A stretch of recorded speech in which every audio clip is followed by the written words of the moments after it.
ఈ సృష్టి దేవుని కుమారుల కొరకు ఎదురు చూస్తుందట. ఎలాగో మూలుగుతుందట. ఓకే, ఎందుకు? దేవుని కుమారులు వచ్చినట్లయితే ధర్మ పరిపాలన, న్యాయ పరిపాలన, సత్య పరిపాలన, పరిశుద్ధ పరిపాలన జరుగుతుంది.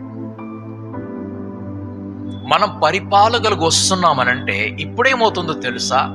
ఇప్పుడు ఎవరంటున్నారు? ఇప్పుడు ఏమంటే భక్తులు వచ్చేసేమో పరిపాలన అధీనంలో ఉన్నారు. ఎవరు? నీతిమంతులు వచ్చేసి అనీతిమంతుడైనటువంటి రాజు కింద ఉన్నాడు.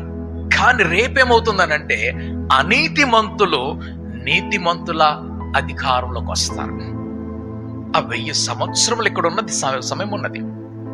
అది నంబర్ 2 స్టెప్. రివర్స్ లో వర్తమానము 100, రివర్స్ ఆది కాండము 1000 కంప్లీట్ అవుతుంది. ఆ తర్వాత